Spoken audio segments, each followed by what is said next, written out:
എന്റെ കയ്യിലില്ലല്ലോ എന്ന് പറഞ്ഞ് പൊട്ടിക്കരഞ്ഞ ഉഖ്ബത്ത് ബിൻ നാഫിഅ്. അതിന്റെ പിന്നാലെയാണ് താരിഖ് ബിൻ സിയാദ് വന്നത്. അവർ പൊളിച്ച് കപ്പലും കൊണ്ട് നീന്തി അസ്ഹാബ് മുഹമ്മദിൻ കപ്പലാണ്. അതാണ് ജിബ്രാൾട്ടർ. ജിബ്രാൾട്ടർ അറബ് ആത്മാവിന്റെ ഉദാഹരണമാണ്. ജിബ്രാൾട്ടർ എന്നാൽ ജബലു താരിഖാണ്. താരിഖ് ബിൻ സിയാദിന്റെ ഓർമ്മക്ക് വേണ്ടിയുള്ള കടലിടുക്കാണ്. അദ്ദേഹം കപ്പലിറങ്ങിയപ്പോൾ ആദ്യം കണ്ട പർവ്വതത്തിന് പിന്നീട് ജബലു താരിഖ് എന്ന് വിളിച്ചു വന്നു. ആ ജബൽ താരിഖാണ് പിന്നീട് ജിബ്രാൾട്ടർ ആയത്.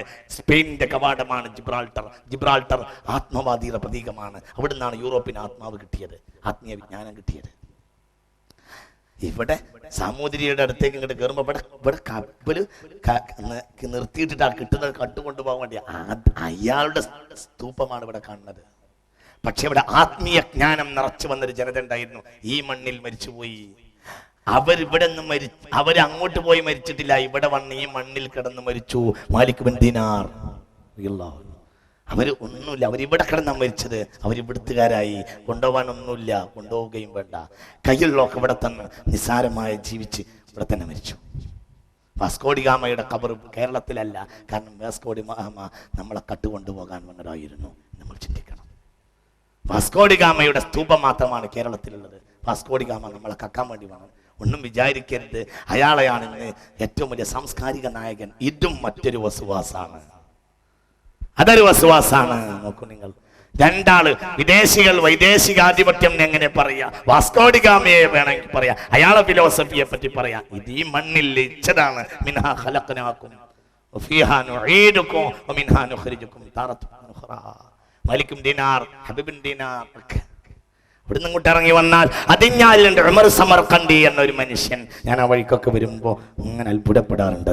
എവിടുന്നാണ് ഈ സമർഖന്ദ് എന്നൊരു മനുഷ്യൻ വരിക? അങ്ങനെയാ.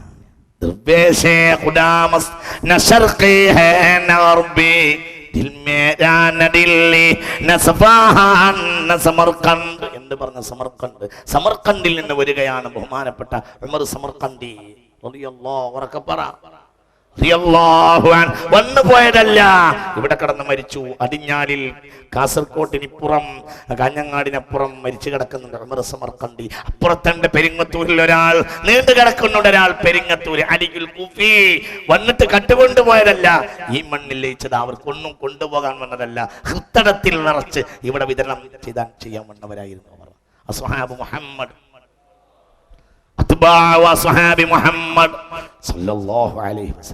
മെറ്റീരിയലിസത്തിന്റെ ഉദ്ധാനത വന്നിട്ടുള്ളത്.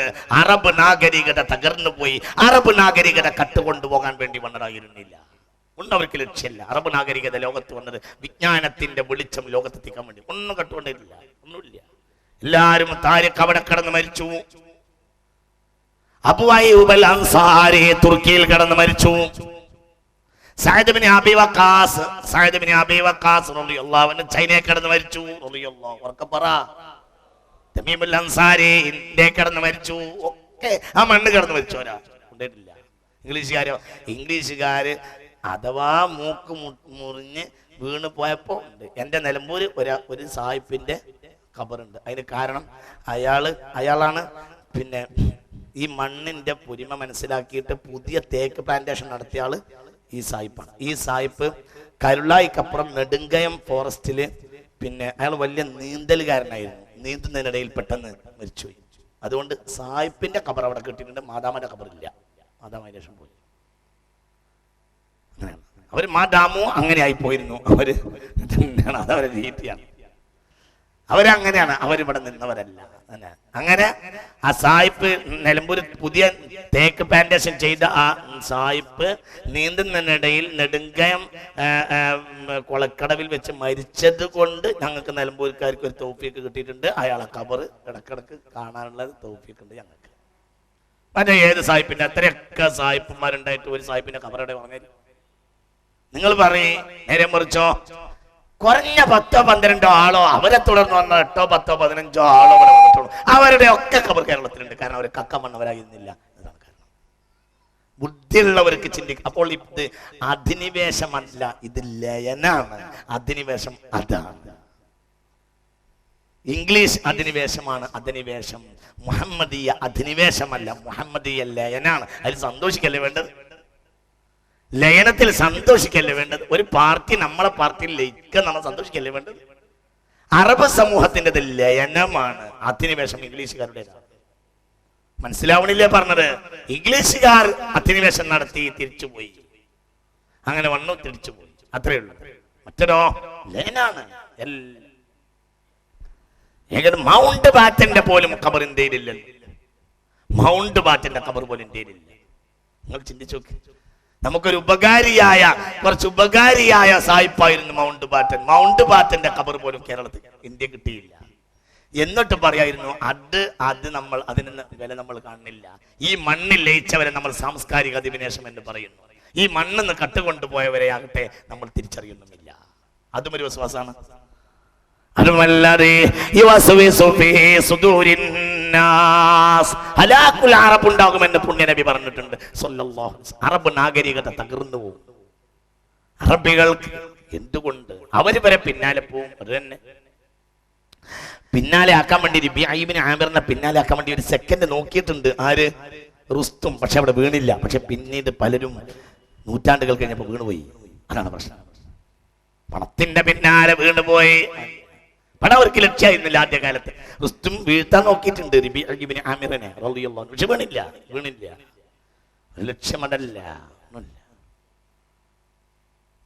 നോക്കൂ നിങ്ങൾ, മധ്യ കേരളത്തിലുള്ള ഒരു നായർ, ഒരു ഹൈന്ദവത്ത സമുന്നത തറവാട്ടിലെ പെൺകുട്ടിക്ക് അനവധി കാലങ്ങളായി ഉണ്ടായിരുന്ന രോഗം മാറ്റി മഅ്ബറുൽ കബീർ റളിയല്ലാഹു മഖ്ദൂമുൽ കബീർ റളിയല്ലാഹു അൻഹു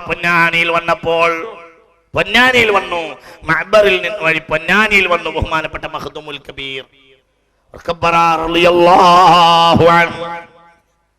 അതിന് വേണ്ടതൊക്കെ കൊടുക്കാമെന്ന് പറഞ്ഞു, എന്തും കൊടുക്കാമെന്ന് പറഞ്ഞു. രോഗം മാറ്റി, നിസ്സാരമായി രോഗം മാറ്റി ബഹുമാനപ്പെട്ട മഖ്ദൂമുൽ കബീർ. ഒന്നും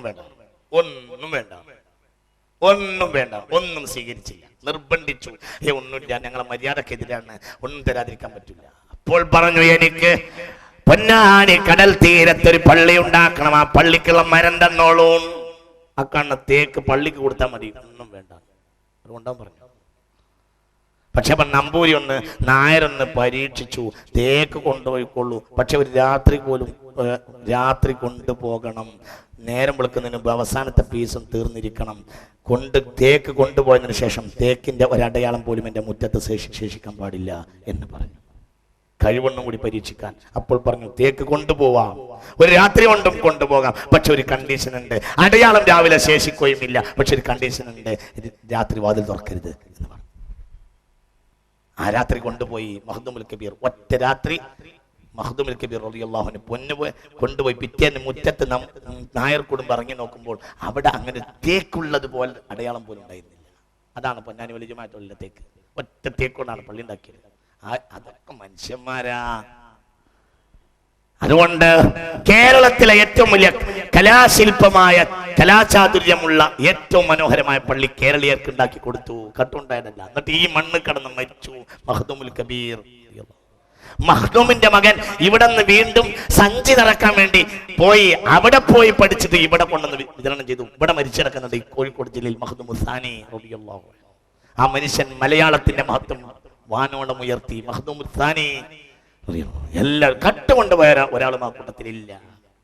അറബ് നാട്ടിൽ പോയി കേരളത്തിന്റെ അഭിമാനം ഉയർത്തിയില്ലേ ഒരു മനുഷ്യൻ. അതിന്റെ അപ്പുറത്തുള്ള ഉമറുൽ ഖാലിൽ വിളങ്കൂട്ടി പൊലിമ പറഞ്ഞു പോയി. അവിടെ പോയി റൗള ഷരീഫിൽ മലയാളിയുടെ നാമവും എഴുതിച്ചിട്ട് മടങ്ങി വന്ന് ഇവിടെ കിടന്ന് മരിച്ചു ബഹുമാനപ്പെട്ട ഉമറുൽ ഖാലിൽ വിളങ്കൂട്ടി. എല്ലാവരും അങ്ങനെയാണ്. ഇവിടെ അധിനിവേശം എന്ന ഒരു കാര്യം ഉണ്ടായി തന്നെയില്ല. ഇവിടെ ലയനാണ് ഉണ്ടായത്. ഇവിടെ ഇസ്ലാമിക അധിനിവേശം എന്നത് ആനന്ദിന് സംഭവിച്ചു പോയ അബദ്ധമാണ്. ആനന്ദ് അങ്ങനെ ഒരു വാക്ക് പറഞ്ഞിട്ടുണ്ട്. വിരുന്നുകാരൻ ഇവിടെ പറയാൻ പാടില്ല. ഇവിടെ ലയനാണ് ഉണ്ടായിട്ടുള്ളത്. വേട്ടക്കാരനും വിരുന്നുകാരനും